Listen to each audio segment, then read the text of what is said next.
Jai Hind everyone. Recently, thousands of protesters had gathered at the Jantar Mantar for around 26 days to demand justice to the victims of the NEET paper leak and to demand structural reforms in the public recruitment system that is being employed in the country. On one side, the students had demanded about the structural reforms in the educational system and the recruitment process in the country, but on the other side, there were serious concerns raised about the close monitoring, the AI-powered surveillance systems that were deployed at the protest site. Now, essentially, the analysts, the specialists, they call that Jantar Mantar effectively became the most publicly monitored site in the entire country.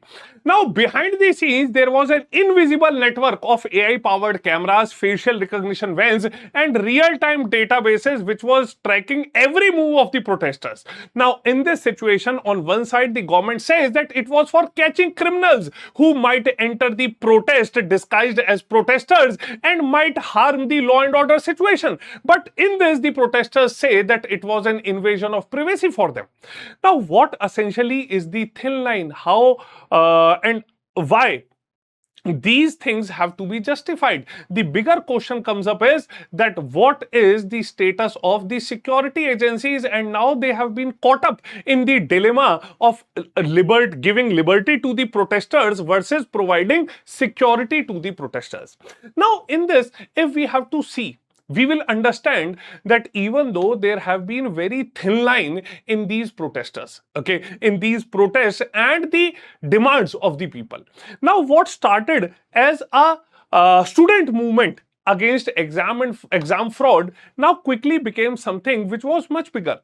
Now, we have seen that for 26 days, Jantar Mantar, the Delhi's designated protest site, was quickly transformed into one of the most closely monitored public protest venues. But the twist comes up here is that the protest was not just about NEET anymore. Over the time, the movement expanded. We had seen the speakers raising issues like Kashmir, Article 370, and even the release of Umar Khalid. So, these instances now provoke the government, and now the government claims that the protest was being hijacked by anti-India forces, anti-national forces, and this is where the surveillance machinery then went into overdrive.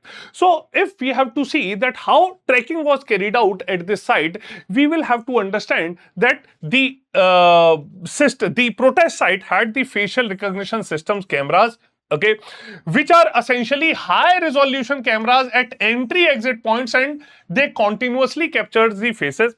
The Ikshana surveillance vans were deployed, which had around 13 cameras, out of which 8 fixed cameras had 360-degree coverage. All AI-aided real-time facial recognition, the AI-powered video analytics. Now, this detects unusual crowd behavior, abandoned objects, sudden movements, data. Now, this entire facial recognition that is carried out at this place is then integrated with the database. It is connected to the CCTNS, the criminal records, and the NAFIS, which is the fingerprint system. And the special teams have also been tracking the social media accounts which are coordinating the protest or inciting the violence. Now, there have been bigger questions which are tracked there. So, on one side, the official says that these intelligence platforms, they can automatically identify crowd behavior, they can detect abandoned objects and alert operators wherever security parameters are breached. But herein, we are talking about AI that is making split-second decisions about who might be a threat. Now, if we talk about the technology that is in action here, the police is not, the police now insists that this is not a minority report. They are not letting the AI arrest the people unless and until the final decision which lies with the human officers and not the automated systems. Clear? So, the system that is followed here is that cameras first captures the faces. The AI then runs a match against the database. If there is a hit, then automated alert is sent to the police control room, the PCR, where a human officer verifies the identity, and only then an action is followed. Okay, so the officials have made it very clear that the final decision always involves human verification rather than automated enforcement. Okay, but the bigger question to this entire process is that if there is a false positive, okay, if the process is only for catching the criminals, then why all the protesters are being scanned? Why not just to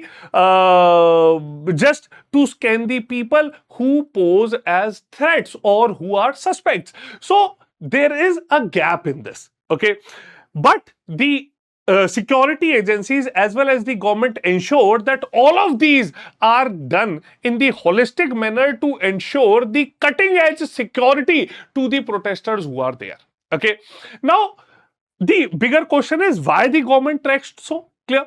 So the government is doing this holistic tracking to prevent the social anti-social elements from exploiting the protest. Okay, the government has been doing so to stop the history sheeters from hijacking the peaceful agitation. Okay, it has been doing so to ensure to maintain public law and order, and all SOPs, the standard operating procedures, standard law and operation measures are in effect. Okay, and the government is not targeting, the security agencies, the state is not targeting the peaceful protesters, but they are only looking for the criminals in the area. Okay, so the officials have also claimed that whenever the large crowd gathers, there is always a possibility that criminals or anti-social elements may attempt to merge with the genuine protesters, and this is where the cutting edge technology or these surveillance systems are activated primarily to detect such individuals without disrupting the democratic right to protest. Clear? Now, if we talk about the scale of surveillance, the surveillance had continued for over 26 days. Okay. Moreover, it was in this situation that such measures have not been deployed for the very first time. They have been previously deployed for the G20 summit, the Republic Day, the Independence Day, as well as for the Kumbh Melas. Okay. Moreover, in this protest, there were around 2,500 plus individuals who were flagged by the AI. Clear? So, if we have to look at the scale, for over 26 days, the security agencies claimed to have flagged more than 2,500 suspects through facial recognition systems, and many of those flagged were found to have criminal antecedents. Clear? So, herein we can see that 2,500 is a big number, but there is what we do not know: how many of those were false positives, how many innocents were flagged because the AI made a mistakes, and what happened to the data later on. Clear? So the bigger question is that how is this data being used? Okay, and until when this data is being used? Okay, now what happens after tracing is carried out? Now, after the tracing is carried out, we can see that after this tracing is carried out, the first process is captured, the FRS cameras they capture, then they are meshed, the automated police control rooms are alerted, and finally the human officers verify. Now, the bigger question is that even though later on the legal action is taken against the people with criminal antecedents, okay, but there are few bigger questions or the gray area in this tracing process. What is the data retention period? So there is no fixed lines around the same. Who has the access to this data? What are the protocols of data destruction? Okay, what is the remedy for false positives? And finally, what is the legal framework involved?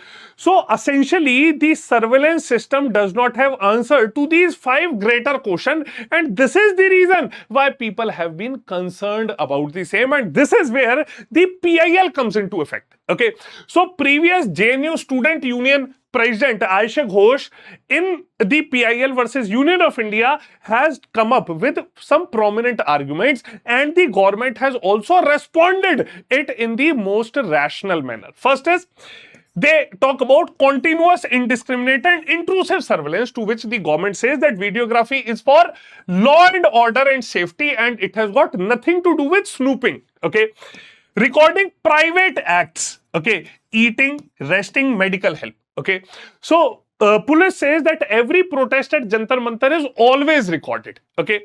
Next is threats to send photos to parents and colleges, to which the police says there is no snooping and there is no surveillance and no such acts are done. Okay.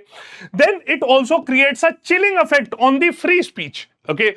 So according to the PIL, they say that this can have a chilling effect. Okay, and this is something which might intimidate the protesters, and ultimately it is intimidating their right to free speech and expression, to which police says the right to privacy is not absolute and it is subjected to multiple restrictions which are demanded by the current law and order situation. And finally, the spatial impact of women. To this, the police says that seeking privacy in a public place is an oxymoron. Clear? So, the government has argued that every protest is videographed and that claiming privacy in a public place is an oxymoron. Okay. So, essentially, what all are the constitutional issues which are available? Okay. Now, it talks about Article 14, the right to equality, Article 19, freedom of speech and expression, Article 19, right to assembly, and Article 21, right to life and personal liberty, that includes right to privacy. Clear? Now, if we have to understand it, let us invoke the Puttaswamy judgment that came out in 2017. Okay.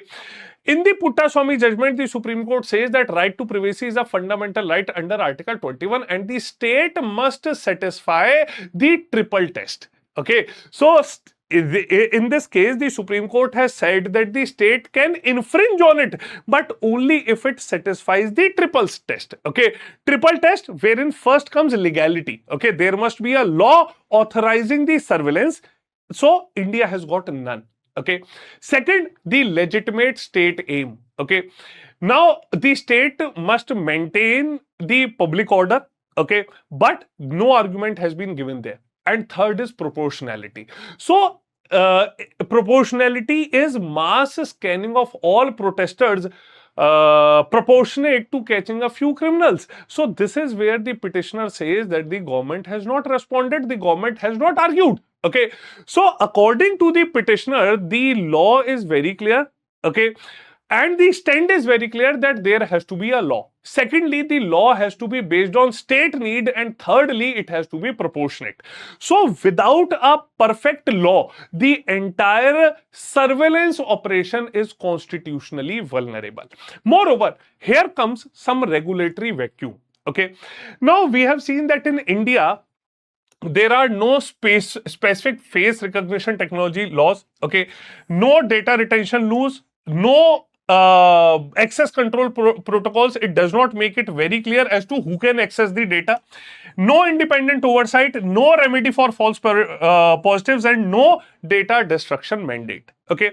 Now, if this has to be cross-checked with the global norms, okay, we can see that alongside India, there are only very few countries, okay, that have got any specific laws around the same. Okay, so the unrestricted, unregulated facial recognition we see at protests are a testament to the failure of our judiciary to address the issue, to have a law around the same. Okay, now if we see, okay, now if we see around the same, okay, we can also understand that there are a few regulatory vacuums and there are various concerns around the same. Okay, so in this concern, if we talk about the concerns, we have seen that the protesting students have been masking their faces to avoid police profiling and database registration. Okay, now why people have been masking their faces? Okay, because there have been no absolute laws around the same. Clear? The facial recognition technology is error prone. Okay, and especially for women and people of various descent. Okay, so imagine if somebody is flagged as a criminal because the AI has made a mistake, so there is no mechanism to challenge it. Okay, moreover, the chilling effect upon the students have been masking their faces to avoid police profiling and database registration. Okay, in the protest itself, we had seen that various students who have been appearing various examination had to conceal their faces because they felt that in case they are profiled, then it might destroy their career. Clear? Now, citizens say that there is lack of transparency. The citizens have no idea how their data is being collected, stored, or used. So, there is no independent oversight, no right to know, no right to be forgotten. And finally, there is a very, very thin line that where does legitimate public safety end and political monitoring begin. Clear? So, if people have this issue that if this technology can be used to track protesters today, who's to say that it won't be used to track political opponents tomorrow? So this is where the bigger question now comes up. Okay. Now, if we see the global comparisons, we have seen that there essentially have been no laws. In the European Union, a comprehensive AI Act regulates the facial recognition technology. Clear? Now, finally, if we have to understand that what essentially is the way forward. Okay. Now, we can see that the core debate to this issue is how to balance public safety with the right to protest. Okay. And the biggest challenge is not either with the protesters or with the government. The biggest challenge is with the security agencies. Clear? So, first and foremost, where does it leaves the protesters? Clear? So, firstly, we have unprecedented surveillance technology which is deployed. Okay. The AI powered cameras, the real time database matching. Second, the government says it is for catching criminals. Okay. And they did flag over 2,500 people. So that is a legitimate law enforcement objective. Third, there is no legal framework governing this. So there are no laws around this. Okay. So uh, the protesters have got various hitches, they have got various apprehensions. They feel that today maybe the students are in protest, tomorrow it may be somebody else. But the core question before everyone is simple but profound: how do we balance public safety with the right to protest? And there is no easy answer to this. But one thing is clear, that now we need a law, we need safeguards, and we need transparency in the surveillance laws as well. Without those, every protester will be tracked, and that's not the India our constitution had envisioned. Clear? So do let me know what all are your views on this. Okay, what all are your views on protesters being kept under surveillance, and what would be the outcome of this surveillance that has been carried out previously? Okay, do join me in my Telegram channel. Okay, and in this Telegram channel, I'll share all PDFs. Moreover, daily at 3 p.m. I'm also conducting a smart NCRT series for Indian polity, wherein I'm covering all Indian polity NCRTs from class 6 to class 12th. Okay. Moreover, reminding you, our GS Foundation batches in our Smart P2I batches are starting today, 27th of July. The courses are priced at 11,999, but you can avail maximum discount by using the code SRM Live. Clear? So this was all from my side today. See you all in the next session. Jai Hind.